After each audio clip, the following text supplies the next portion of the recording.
todos que escutam vozes têm transtorno mental?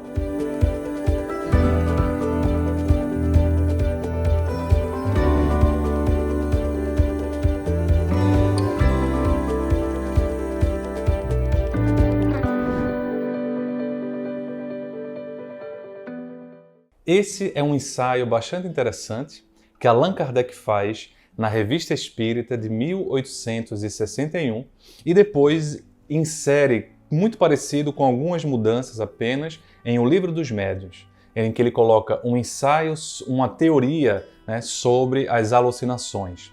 E nessa teoria sobre as alucinações, ele tenta justamente trazer elementos da própria fisiologia, da própria medicina que à época se apresentava. E por que não se apresentavam, digamos assim, conhecimentos maiores em torno desta temática? Ele propõe a visão espírita casada com a visão também da época, da ciência e da medicina. Ele traz inclusive a resposta de um benfeitor para embasar a sua teoria em torno das chamadas alucinações. A alucinação vem de alucinar, vem de errar, é um erro, digamos assim, do ponto de vista da percepção. Se pegarmos hoje o conceito de alucinação na psicopatologia, uma área que ajuda a psiquiatria a fazer o exame mental, a alucinação seria você perceber algo na ausência de um estímulo. Então eu percebo que eu estou vendo algo, que eu estou escutando algo, mas só eu consigo perceber, os outros não conseguem perceber. E aí, nesse sentido, a ciência hoje, diferentemente da época de Allan Kardec, ela consegue demonstrar muito bem que as pessoas que têm essas características, especialmente aí tratando de pessoas com alucinações dentro de transtornos psiquiátricos, os chamados transtornos psicóticos, especialmente a esquizofrenia ou o transtorno bipolar tipo 1, elas, quando estão escutando as vozes, o cérebro delas está também sendo ativado em áreas cerebrais que estão relacionadas à audição. Então, quando ela está dizendo que está escutando, ela está escutando de fato, mas por um erro no processamento, especialmente do balanço da dopamina em algumas áreas cerebrais, uma área cerebral, por exemplo, chamada via mesolímbica. Esse é um conhecimento novo, mas que não invalida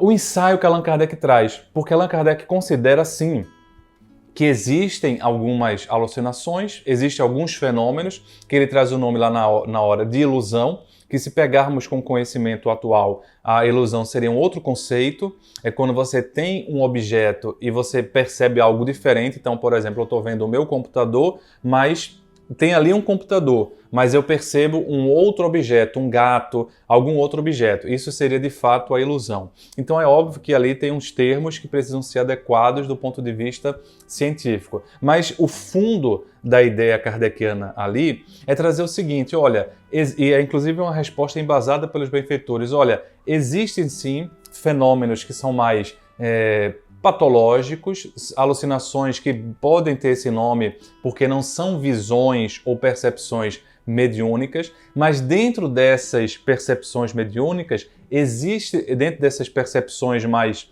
de vozes ou de ver, existem também as percepções mediúnicas. E ele vai dar exemplo também de dupla vista, vai dar alguns exemplos de mediunidades mais raras de acontecer, mas também esse tipo de mediunidade de escutar ou de ver.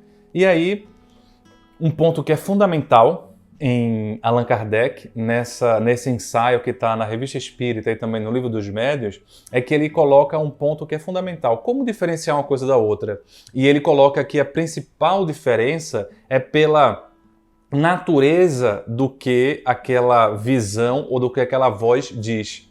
Enquanto uma alucinação, uma ilusão, ela vai trazer um conteúdo muito genérico e muito repetitivo, uma voz que seria uma voz espiritual, portanto uma mediunidade, ela traria um conteúdo que seria mais inteligente e você poderia ter algum tipo de veracidade e, portanto, de verificação. Então, o conteúdo da manifestação é uma dica que Allan Kardec dá e que, de fato, aqueles que vamos ver isso na prática, é bastante pertinente para os dias de hoje.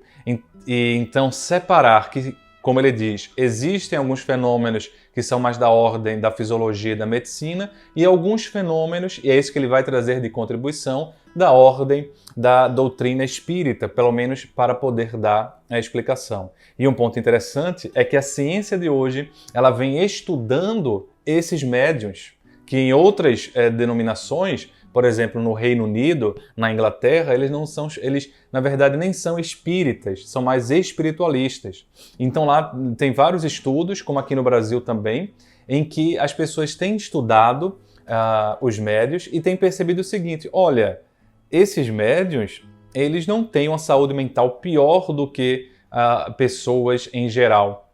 E eles têm uma saúde mental melhor do que as pessoas que têm transtornos psicóticos, né? Eles têm melhor qualidade de vida. Não dá para dizer que eles têm algum transtorno psicótico. Não dá para a ciência explicar exatamente como é. Agora, a ciência já vem dando vários subsídios com artigos que não são nada a ver com o espiritismo, são artigos científicos, mostrando que, olha, tem pessoas que escutam, mas esse escutar está na ordem de outro fenômeno e essas pessoas não têm um diagnóstico, não devem ser diagnosticadas necessariamente com um transtorno mental. Você precisa ver o conjunto.